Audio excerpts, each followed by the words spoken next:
Welcome to the Underground, the Steel City Underground, the black and gold standard for Pittsburgh Steelers coverage. Now, here are your hosts, Joe Kuzma and Brian E. Roach. Hello, everyone, and welcome to another edition of the Steel City Underground podcast presented by Gameday Tailgate Experience. Folks, if you're headed down to Jacksonville, Florida to watch the Steelers take on the Jaguars November 18th, you could leave your terrible towel, in your pocket. Leave the grills and food and everything else back wherever you're headed from and head on over to the big tailgate party presented by GTE. More details on that at steelcityunderground.com/Jaguars tailgate, or hold on until later in the show where we have a special promo code for you where you could get additional savings off of your tailgate event ticket. My name is Joe Kuzma, and just like my cohort, Brian E. Roach, I am also suffering the allergy bug today, so sorry in advance. My apologies if I have to clear my throat or something like that. Brian is a little more silky and smoother today, isn't that right, Brian? Yeah, I still have a bit of the post-nasal drip or whatever the heck these allergies are going, but it's not as bad as it was last time. Yeah, and that's exactly what I got going on, man. It's just everything's like clearing out. I don't want to gross anyone out. We may get some germaphobes that immediately change the channel on us, so I will stop there and just say we share a common bond with that, and not only that, but also the Pittsburgh Steelers, who have won another preseason game. You know what? I didn't even know that they won. I didn't really pay attention to the score, but a whopping 16-6. It's a little bit better than the baseball score I saw the Browns put up on the defending Super Bowl champions. Yeah, you cannot, if you could only imagine, I can't even make this up. I mean, that is the first thing I heard the next morning from a few people. And I think if you know the professional wrestler, The Undertaker, how he used to roll his eyes as to where you couldn't see his pupils to make him look kind of like an undead or zombie-like kind of guy, I was doing that. I could see the back of my head. I could almost look at my brain. That's how many times I was doing it. Yeah, 5-0 it's 5-0. How do you get 5 points in a preseason game? But hey, I guess. I know how. Hey, the Browns are going to win the Super Bowl, right? Because they're undefeated again, and everybody's going nuts. And they just beat the Eagles, and they didn't give up any points. To whatever that quality third-string quarterback and second-string quarterback and fourth-string quarterbacks are. Whoa. Now, hold on just a second here, Brian. I've got some retractions, I think. I think the Browns, they actually lost to the Bills in Week 2 by 2 points. And, I mean, that's where all the promise is coming from because, all the promise. It was a close game. If only they could have gotten field goal right. Whatever. I'm making a little bit of that up or embellishing. But what I'm not embellishing is anyone who follows me, I've been mentioning my personal Twitter because sometimes I don't like to put. If the hot take is mine, I own it. It goes on Joe_Kuzma on Twitter, and then I'll retweet it through Steel City Underground because it's like a long time ago I only used to talk on the Steel City Underground thing, but now Terry and a few other people sometimes have access and ownership of that account, and will tweet out during the game or so if I have something to say and I feel that it has to be totally owned by me, I don't hide behind the handle and then try and say, oh well, that was Terry saying it, which would be very convenient, by the way. But I own it, and I just started trolling, and I mean trolling, because the things I was saying we could probably apply to many quarterbacks. For example, in this game with the Browns and Eagles, which we didn't plan to talk about the Browns and Eagles, but this just came up and popped into my brain, and I have to point it out for all of my Landry Jones haters that are out there. Nick Foles, Super Bowl MVP, who we were trying to say was maybe the best backup quarterback in the NFL, didn't look anything like an NFL quarterback playing a team that went 0-16 the previous year. Are you kidding me? He trips over his own lineman, and then and then his knee is down, and he is touched. There's contact. blocked. He almost escaped. That's how the Browns ended up with 2 points to begin with, and they kicked a field goal later on. And everybody was very excited because they have Zane Gonzalez, this kicker or whatever. Whatever. We got the Wizard of Boz. Still got you beat there in that category. But Foles threw like some really bad picks. I also want to say he may have fumbled at some point, or there was a strip sack. So he was involved in several turnovers throughout the game. His final quarterback rating, 13 for 17, which, actually not too bad, but 2 of those went for picks, 127 yards, and they weren't good. They weren't like tip balls or anything like that either. These were bad throws. 57.4 QB rating. It seems facetious to say, would you rather have Landry or Nick Foles? But it does raise the question. Yes, I know it's one game, it's preseason, blah blah blah. This was supposed to be the dress rehearsal game. If Nick Foles shows up like this for the regular season, it's not going to be a Cinderella story for the Philadelphia Eagles this year. And that's kind of what I was saying with some of my trolling was, oh man, if Carson Wentz gets hurt, what is this bum going to do? The Eagles are toast, and that's all we hear about with our Yinzer fans when it comes to the quarterback situation in Pittsburgh. Yeah, I mean, I did do a little poking at Landry. It's this okay. Game. It's okay. I did a little of it. You tagged me too. You're vicious. I did. You were vicious. You were also trolling, which was okay because he's the GOAT, right? He's the GOAT of backups. You can picture him going, bah. You can. Here, I have something else with Landry. I defy anyone. Whenever you see the Steelers post like a clip or a photo that's like at the sidelines, and usually it's like Big Ben or Josh Dobbs or somebody that's standing there on the sidelines, even the running backs. Landry Jones is in the background of he photobombs every single picture, I swear, and it's not intentional. I don't think he's like staring off into La La Land, as he always has that look at times. But that's what made me think of the bah. I'm like right there, like with the GOAT. You look up the photos. I swear, I'm gonna start like a hashtag called like Landry Photobomb, because I've seen probably about 5 photos like that so far this preseason. It is. Look, I had to put the one up because as we noted in Landry's first preseason game, perfect quarterback rating, 158 point whatever it is 3. Wasn't quite the same this time, 38.4. well, no, in all fairness, and we're going to get to some of this, but I'm just going to jump on to one that pops right in my brain right now, and I don't know.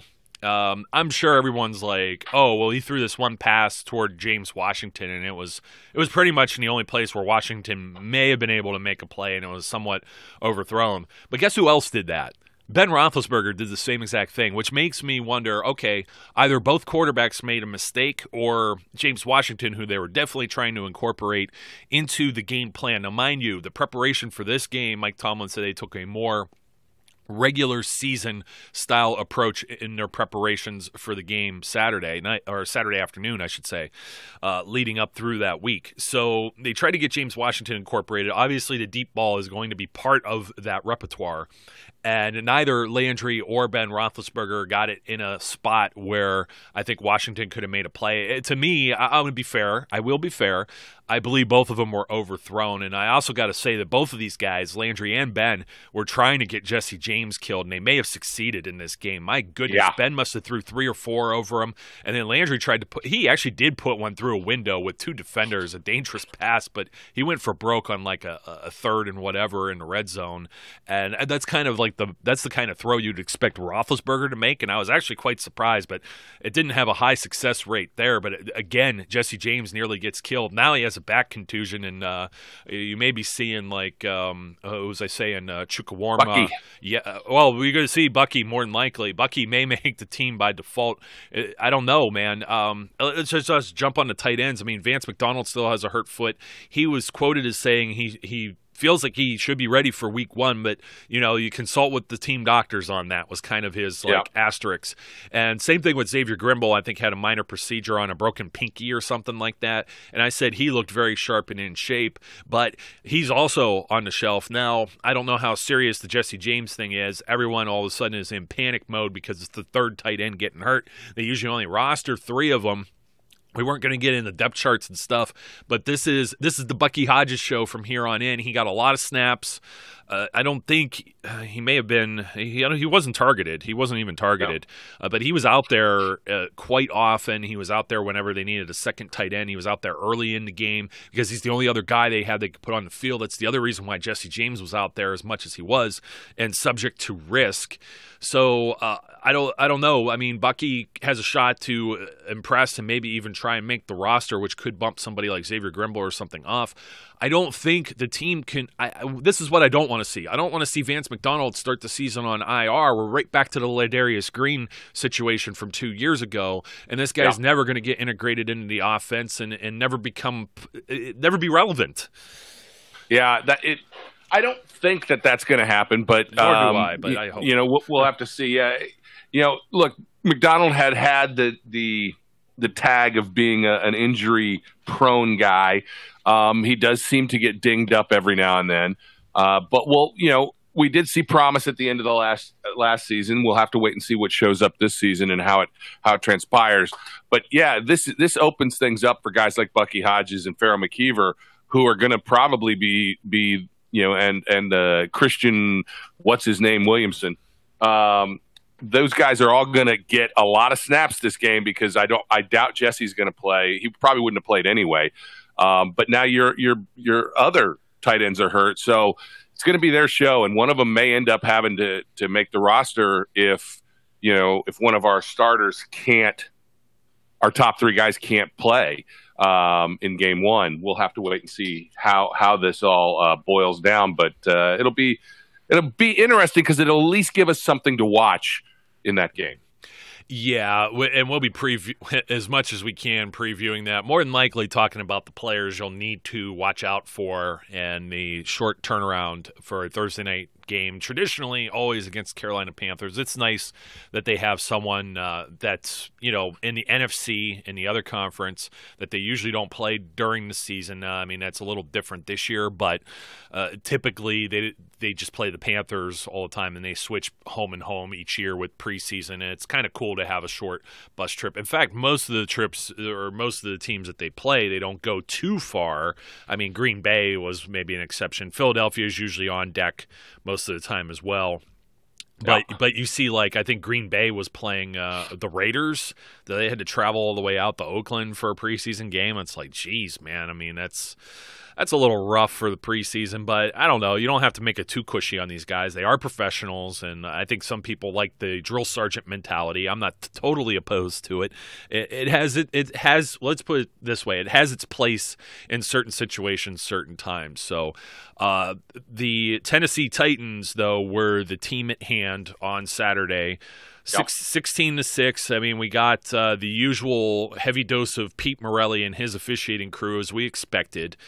Ben Roethlisberger looked mostly sharp, with the exception of targeting Jesse James, and they finally did connect. I mean, Jesse was so open, and Jesse was jumping. What is Jesse, 6'7"? And he's he's leaping in the air and still can't tip or come down with it. He's lucky the one wasn't actually picked off. But otherwise, I thought Ben looked pretty sharp throughout the game. I mean, he had a 97.9 rating, 11 of 18, 114 yards. He had the touchdown, the deep ball that went to Justin Hunter.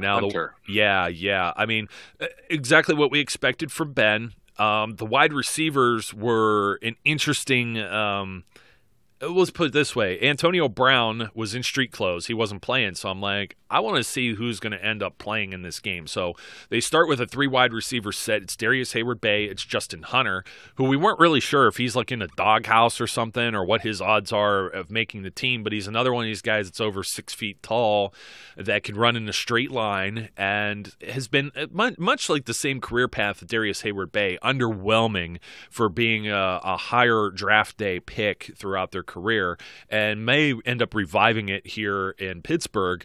He makes now I was watching this. I was at the game, and then the replay was actually the Titans feed.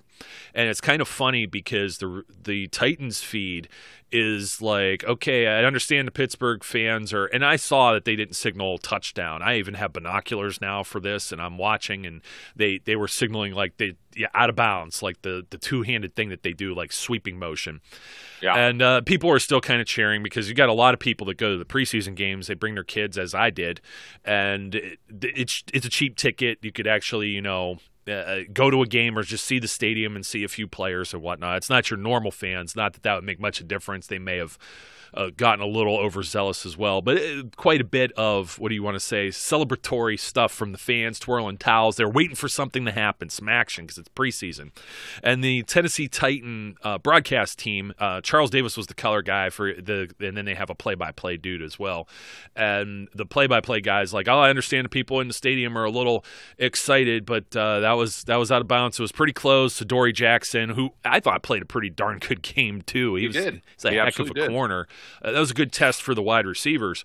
So they're saying this, and they're like, "Yeah, but he didn't get his other foot in bounds." And just as the replay is going on their screen, they go, "Well, wait a second. That actually looks like that's going to be a touchdown. They may be challenging this." And I got to give some credit for the Tennessee guys because I rewatched the whole thing with their broadcast crew. They were actually very fair and unbiased. I mean, they were just two guys talking football for the most part.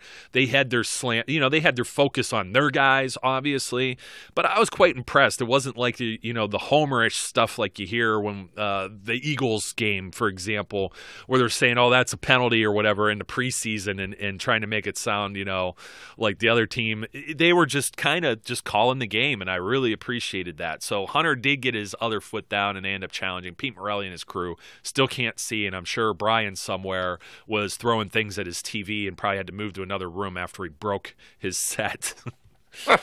No, I will tell you, I watched the replay first, and I said, that's a touchdown, and it will be overturned, and it doesn't matter that they're blind. Wow, you were very calm and unbiased there. It's the preseason. It's. I'm not in full season ref hating form yet. Until I get the egregious, nonsensical.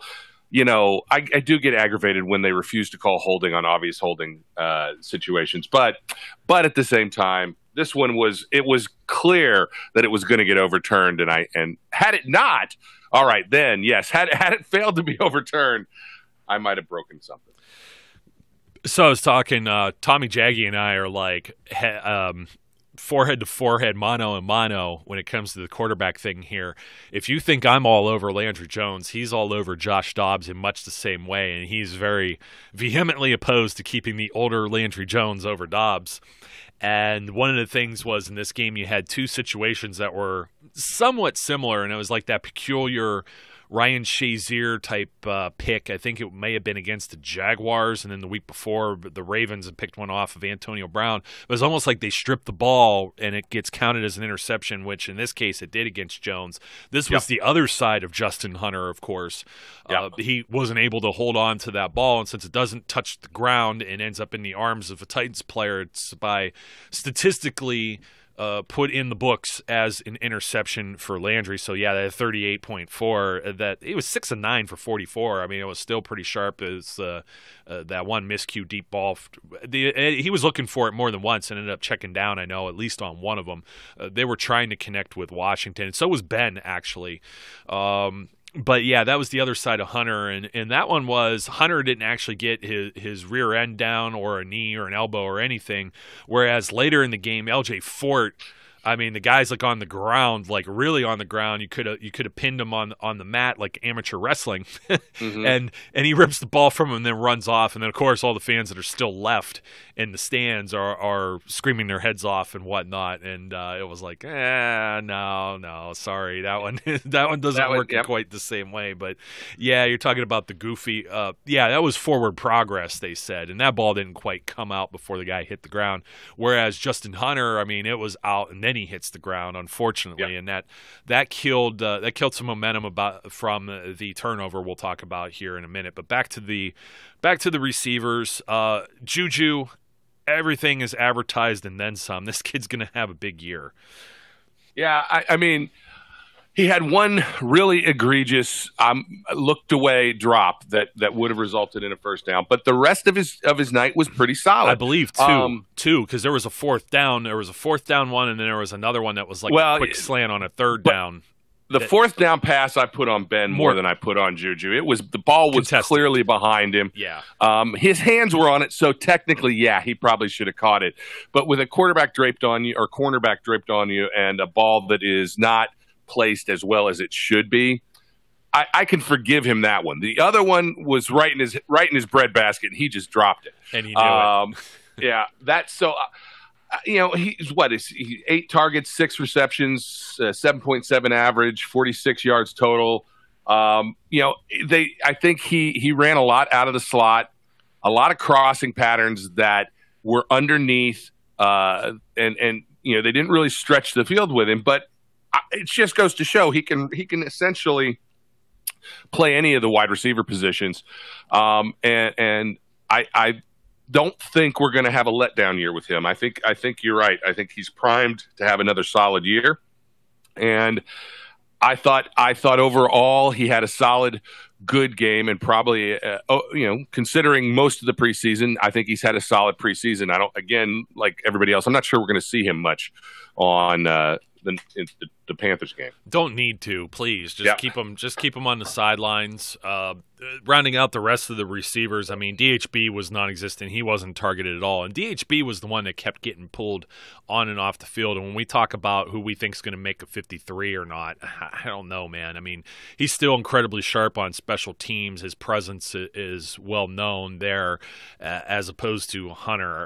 And Hunter, again, got screamed at one point by Ben for being in the wrong spot. I don't know if that was picked up on TV or not, but it was pretty obvious from where I was sitting. Another one that was probably not transposed well on the television broadcast was the referees are really calling these like offside infractions and killing plays where I want to say it may even been the Packers and the Steelers where they were talking about this with Aaron Rodgers, although I could have maybe seen this when they were playing the Raiders because I know it was somebody brought up Aaron Rodgers and said he makes his living off of these. This is the guy, someone on the defensive line jumps on that front, the flag comes out, ball gets snapped immediately, quarterback such as Rodgers or Big Ben, of course, we've seen this many times when he does that hard count to get him to jump.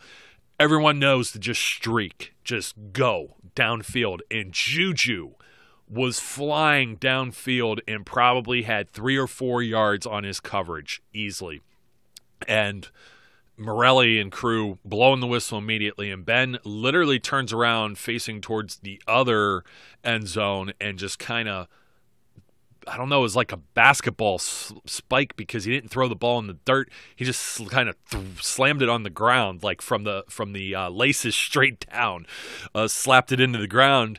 Like, come on, man. This is like, I had that, you know what I mean? And you could see Juju on the other side. Juju kind of smacks his hands or something, and you could tell by his body language he wanted it. And that sucks because if they take that away, that's pretty much a fundamental part of football. And I think one of the reasons the referees are being instructed to kill it is because they don't want to see the timing. It's all about timing, and you're going to have players that aren't prepared on either side of the ball, and or a quarterback can maybe still get hit by the guy who's got the jump because he jumped the snap and he's a second early and doesn't get blocked. And I think that's part of it is player safety, but it's just, I don't know, man. I want to let them just play through. I mean, that's just part of football. You know what I mean? Yeah, look, this crew was very, very, let's say conservative instead of using the A word about the rule base. I mean, I think the Steelers got to delay a game when Landry snapped the ball at exactly 0 seconds. Yeah, that almost never happens. Tomlin was scratching his head and kind of giving him the stink eye, about it because they get that, there's the benefit of the doubt when you snap it at 0. That nobody throws the flag then. So they did. There was that call, which is, as you said, that is a big part of Ben's game is, let me try and get him off, and then I get a free play. And it's not just Ben. All pro quarterbacks want to do that. And so you can't pull that away from them. It's a part of their arsenal. Yeah. and for them to do that, it's it benefits silly. the defense. It benefits the opponent. Remember, this is a league that we want to have us be high scoring, right? The NFL is adjusting the rules so that it's all high scoring. Well, that doesn't fit. So, somebody needs to call Morelli and tell his crew to calm the hell down. The reason it should be a free play is because the defense made a mistake. They tried to cheat. I mean, maybe not intentionally, but that's essentially when you break the rules. What are you doing? Cheating. Yes. And so, it happens. It happens to everyone. I'm not saying, everyone's going out there and they should be labeled cheaters like the New England Patriots should. But had to get my dig in. But yeah, I'm disappointed that that's removed from the arsenal there. So we're going to talk about the running backs here in a second and then shift over to the thing we were probably most excited about, which is defense. But talking about defenses in a defensive battle last year, the top two teams that had the most sacks in the NFL were the Steelers and Jaguars, and they meet again November 18th down in Jacksonville. If you're coming down for the big Sunday night football game as it's slated right now, that means the party will begin at 3:30 with GTE, Gameday Tailgate Experience. It is a 5-hour pregame tailgate, including unlimited food and the open bar for 5 hours. Open bar. Don't get too silly. There'll also be all you can eat, so you could balance that kind of out. So there's also some TVs that are going to be there, so you can watch all of the afternoon games and pregame coverage, live music, entertainment. It's also family-friendly atmosphere. There's going to be celebrities. I believe one is a Sports Illustrated swimsuit model. There's also going to be players from both the Jaguars and the Steelers, former players, I should say, because the current players are going to be in the locker room, of course. But if that sounds like something you're excited to see and do, and in November, there can't be any better weather than not in Western Pennsylvania, but head down to Florida where it's going to be nice and you can wear some shorts. So our SU listeners, if you're paying attention and you're interested, you could use the promo code Steel City during checkout. That'll save you 20% off a ticket. If you happen to be part of a group of people going down, whether you're a fan group or you're just getting a group together on your own, contact us at fanmail@steelcityunderground.com. We'll put you in touch with their group sales. You may even be able to get yourself a better deal on that as well. So let us know, and if you need more information or you're looking to purchase those tickets, of course, on the website, it's steelcityunderground.com/Jaguars tailgate. And beyond that, I want to get to what was maybe I'm trying to figure out the way to phrase this, but I want to maybe say concerned, effort, focus, spotlight on seeing what two running backs specifically could do in this preseason game. I want to say this is the Life Without Le'Veon Bell preview, and I got to say it looked pretty darn good, not only from on-the-ground perspective, but that whole, quote, wide receiver 2 aspect as well, Brian. It wasn't bad. Look, it wasn't bad. It wasn't bad, but look, I'm gonna be pragmatic about this, and tell you this. First of all, Tennessee has a solid defensive line, right? And it during the first half when you really still had most starters out there. Running the ball was tough sledding. James Conner did not have a great night rushing the ball.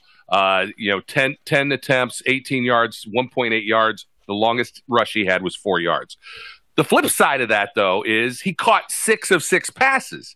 So, which that is encouraging because I don't know that you expect that from James Conner. But he had a nice overall game because of that. 8.7-yard average for pass catches, 52 yards on those 6 receptions, a 12-yard pass catch. So overall, you're looking at 70 yards on the total offense from James Conner. That's not bad, but the running game was tough. It was tough sledding early on. Now, I know that you and I were both encouraged by what happened in the second half when Conner went out and our 5th round pick, Jalen Samuels, came in. But I'm gonna pull the Mike Tomlin here and go, let's still remember that this is the JV now. So it's not.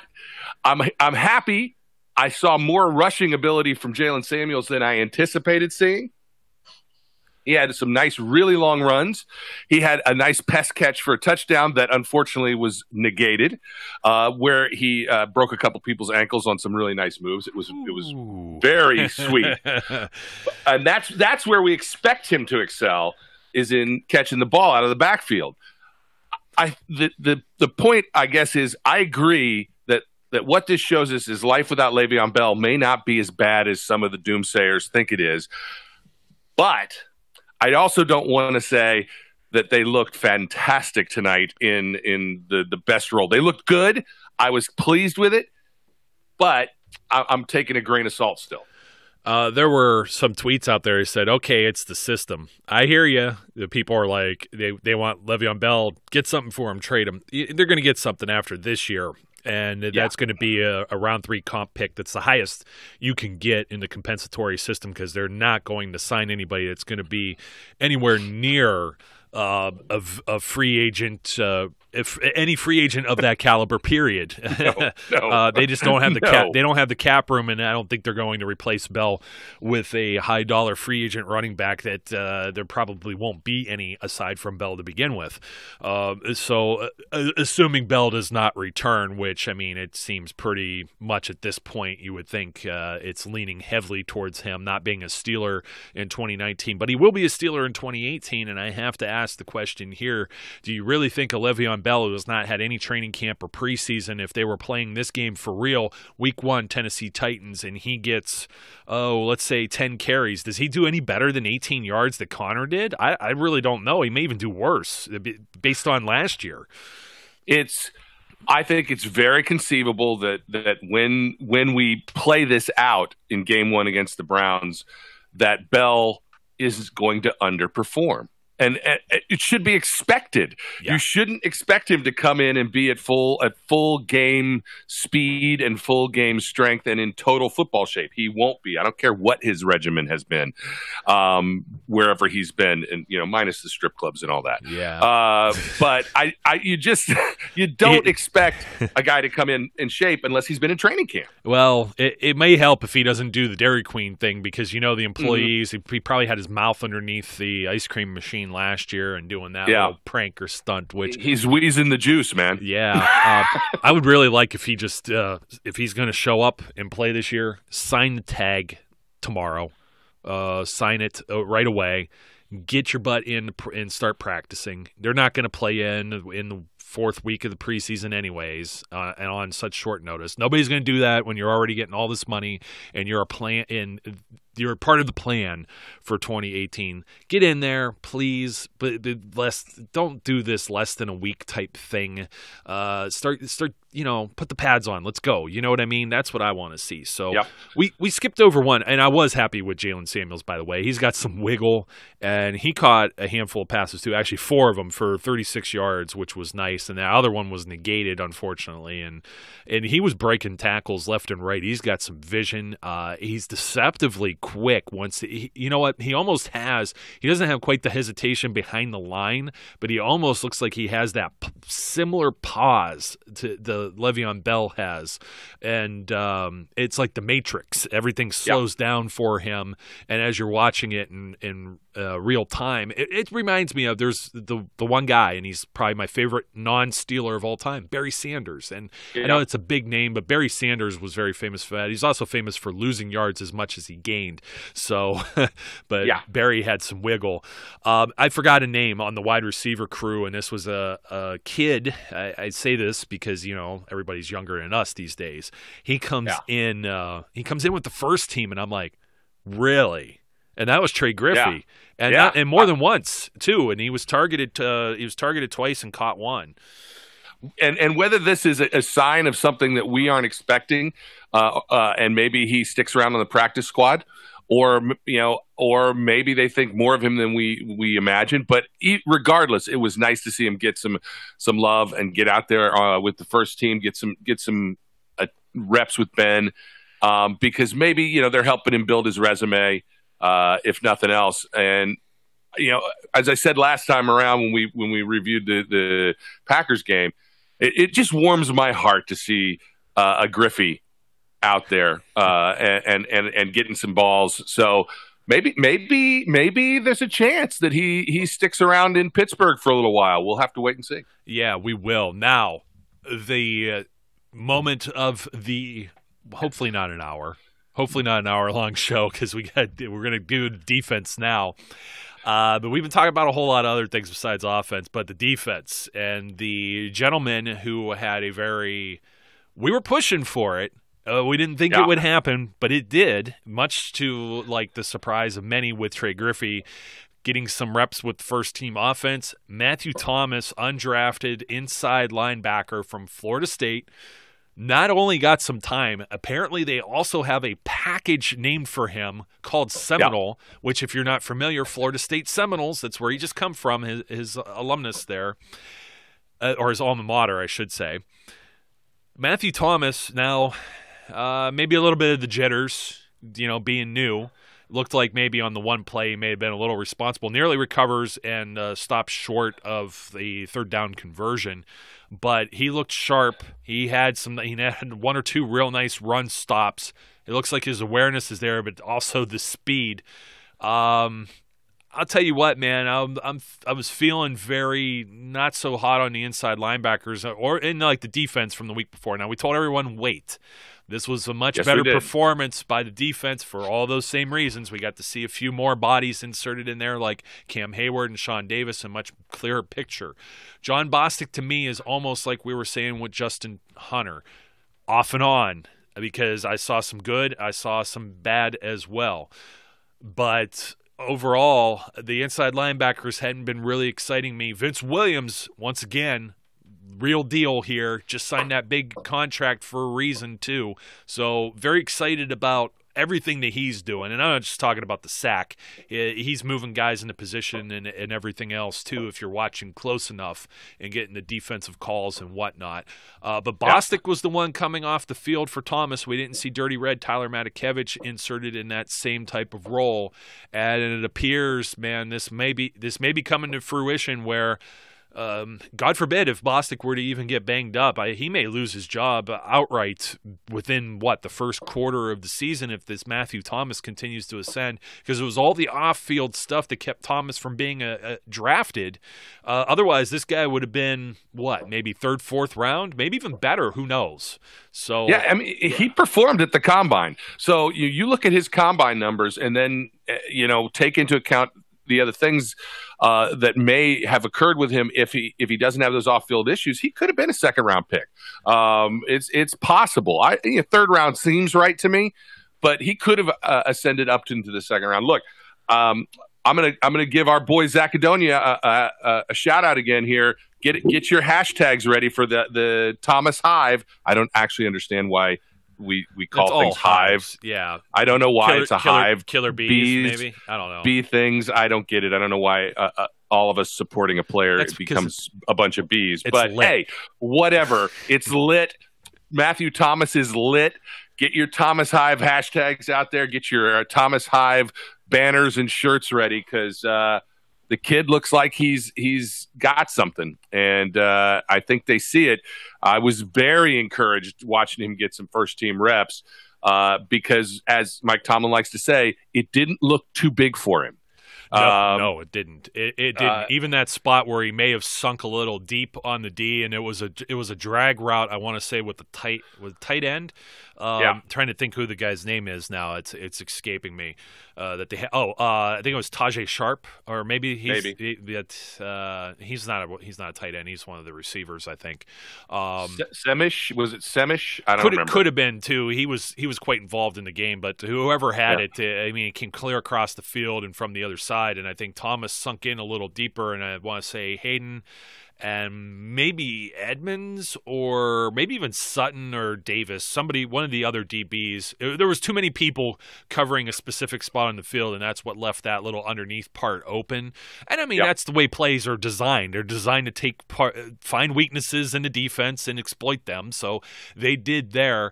And that's just going to come. That's just going to come with time, and that stuff's just going to happen. Period. Because the other team is a professional football team, so I won't hang too much on a single play that I could point out like that. There was a lot of promise. 7 combined tackles in this game, 4 assisted.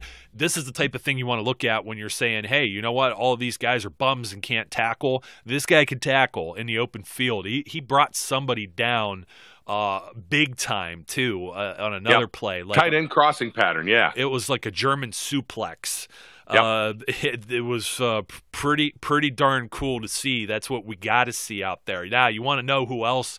You know where my hype train is, and I've been on this one since he was drafted. I had his jersey on yesterday, and that was Terrell Edmunds, and he step for step, floating around on his feet, floating like a butterfly, as Muhammad Ali would have said. And he's step for step with the Tennessee receiver. And Mariota's getting chased with pressure from Bud Dupree. Man, I'm liking that too. I'm liking seeing him on the other side of the field, looking pretty strong, man. You get TJ out there, and if TJ can replicate his success playing on the left and Bud improves on the right, look out. Because you know what? This helped Stephon Tuitt in this game too, because Stephon Tuitt, healthy, looks like a monster as well. Monster, yeah. Him, Hayward, everyone got their pound of flesh. I think 6 sacks in this game. I mean, this is great. But Dupree puts on some of the heat, and Mariota is forced to make a bad decision. And for a split second there, his receiver looks open, and Edmunds is there. And there's like a little bit of white space between their bodies, and it was like he had a second or third gear that you just shifted up toward and put on the gas, and he just takes a step or two and jumps the route, catches the ball. Not only does that, gets up and then returns it 30 yards. And dare I say, that looks very familiar from the safety position from someone who may have played it maybe a few years ago. Switch those numbers, baby. Yeah, switch those numbers around. That's what I had to do. I said, wait, is that not a 34? Is that actually a 43 out there? What the heck is going on? That was a really athletic play that he made. It was a really nice move on the ball, gorgeous interception, and it was Palomalu-ish. Yeah, and trust me. Okay, we'll bring it down, and we'll bring it down. we'll turn it down a little bit, our excitement. But I was very hyped. That was about the only thing I think I jumped out of my seat and actually responded to, because most of the preseason game, I'm looking for a pillow and a blanket for my nappy. So I was very, very, very pleased with that, because that's one of those plays that if that happens once, twice in the regular season, I'm telling you, man, I'm getting a very good feeling that we're looking at some Colbert genius with Watt last season, or last year's draft, #1 overall. Edmunds this year. It's very promising that maybe they're reloading the big guns, and that's going to look very good into the future too, especially when you're thinking about a team that may not have Bell, may not have Big Ben after a few years. These guys will be around and help support the next guy. And we didn't really talk about the next guy being Mason Rudolph. He didn't have the strongest of games. They didn't really move the ball. The second half was mostly a snoozer, with the exception of Jalen Samuels. But the defense was still pretty much on their toes. For whatever reason, Javon Hargrave was in there a lot. Levon Hooks had a game where he was getting a lot of pressure. He's been pretty much always a practice squad guy. I think he's on the outside looking in. Brian Allen was very aggressive. Olasani Adenini, oh my God. Does he not look like just naturally talented to play the outside linebacker role? He's wearing the right number for it too, to be an undrafted, unknown guy from a smaller D1 Ohio school. Yeah, the new 92, baby. Yeah, I'm happy with him. I talked about Vince Williams. Marcus Allen made an appearance finally. Not sure where he's destined to end up this season. I mean, who knows? A lot of the other guys, I mean, they're battling for roster spots. I think Burhay is going to jump in there somewhere. Dangerfield, I think, had a critical error at one point. Then he also got penalized for taunting. Yeah, that never bodes well for you. Sensabaugh is making his case still. Like I said, I like what I saw out of Dupree. I think Keon Adams has been doing pretty solid.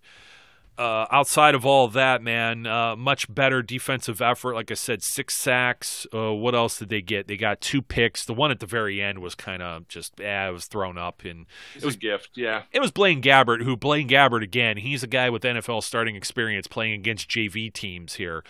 So you kind of expect him to have some sort of success, but it also shows why he's a backup quarterback in the NFL too. So my biggest takeaways were Matt Thomas, Terrell Edmunds.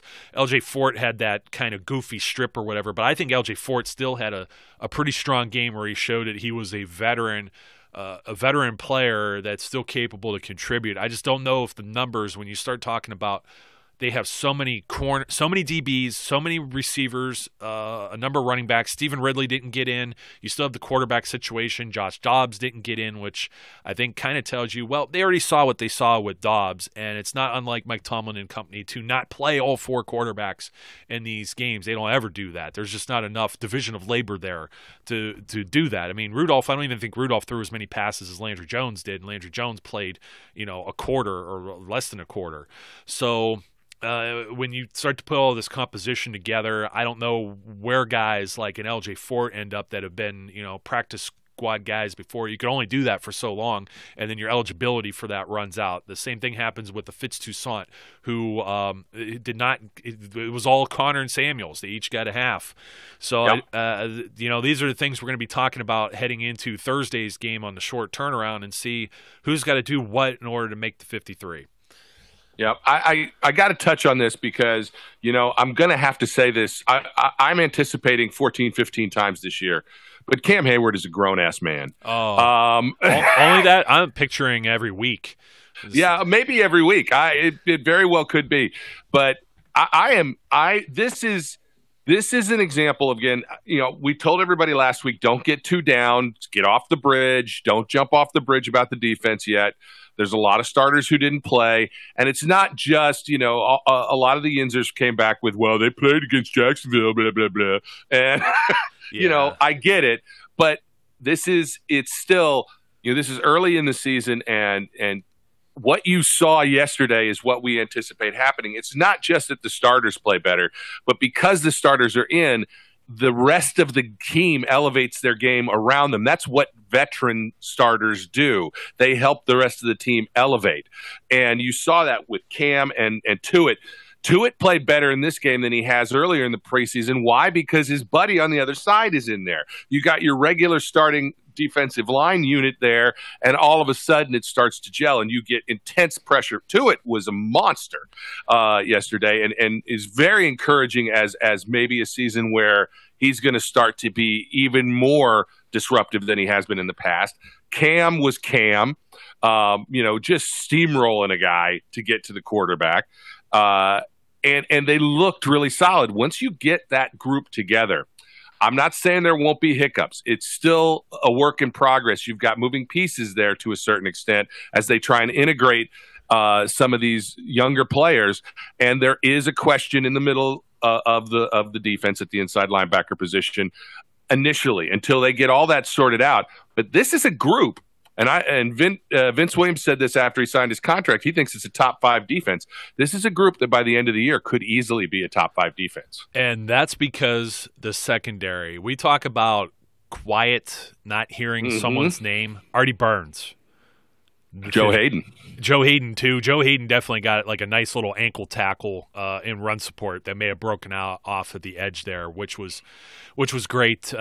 Davis he was at the next level there, but Davis was the only other guy and could have easily gotten steamrolled. But Hayden for the most part shut down. I was watching these guys, and there was nothing that went Artie Burns' way, and Mariota's longest pass, 12 yards. So Cam Sutton, maybe not as strong in the slot. We're still waiting on Mike Hilton there. But Cam Sutton's growing and has a lot of promise. Is definitely better than anything else. Maybe even some of the starters we've seen in recent years when they had to, pick guys up off of waivers and whatnot, or like low pick, conditional pick trades. Those days are over. It looks like Hayden and Burns are the real deal, and that's going to help that front seven even more. Yeah, just look at the first half. The passes that Mariota threw, 3 went to Deion Lewis, the running back. 2 went to Sharp. 2 were targeted to Corey Davis and Tawan Taylor. but neither one of them had a reception. You're talking about 3 passes to a running back and 2 to a I can't remember whether Sharp's a tight end or a third, like a slot receiver. But you're not talking about the corners in the backfield because they're covering these guys, which is good. It's encouraging. We don't want to hear, other than if there's a bad pass that gets intercepted, we don't want to hear Artie Burns' name being discussed a lot this season. We don't want to hear Joe Hayden's name being discussed a lot this season, or Sean Davis, or Terrell Edmonds, unless it's on the plus side, and that's what's happening right now, and that's very encouraging moving forward. And the additional pressures that you got yesterday, that all builds together. When you add pressure plus decent coverage, or even better than decent coverage, this is an encouraging sign.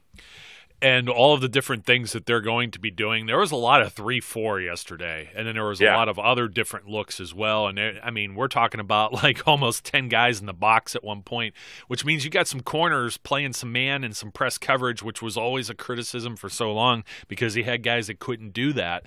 And this defense would be incredible if Ryan Shazier had not had what happened to him in that Cincinnati game back in November. And I can't just imagine if he was part of this piece of the puzzle too, because wow, it would just be incredible. But I don't want anybody to completely sweat that, because like we talked about with Matthew Thomas, there's some promise for some plug and play there. And I don't know that position is going to be as much of a liability if it's not utilized as often in their game planning. So we saw a little bit of that. Some of it was still vanilla, and the rest looked very promising. We'll see probably some more ugly football, but we'll discuss that with the upcoming Thursday game here in another day or two. So look forward to everyone else tuning in. Thanks for subscribing. Thanks for listening, Brian, and thank you for always taking time out of your busy schedule too to join me and talk some Steelers football. It's always a pleasure, and there's nothing I enjoy more. I know, man. We could make this show 3 hours long if we really wanted to. If only people knew how much we talked, not on the podcast, about Steelers football, so and even NFL in general. So, well, that'll do it for us here, folks. Don't forget, we're always posting this stuff on our social medias. That would be Facebook and Twitter and Instagram, and the hashtag HelmetWorthy still going around, and we got some more submissions for that too as well. So thank you. Till next time, my name's Joe. His name's Brian. Be safe, be good, and we will catch you later. We would like to thank you for listening and remind our listeners to follow us on social media and our website, www.steelcityunderground.com.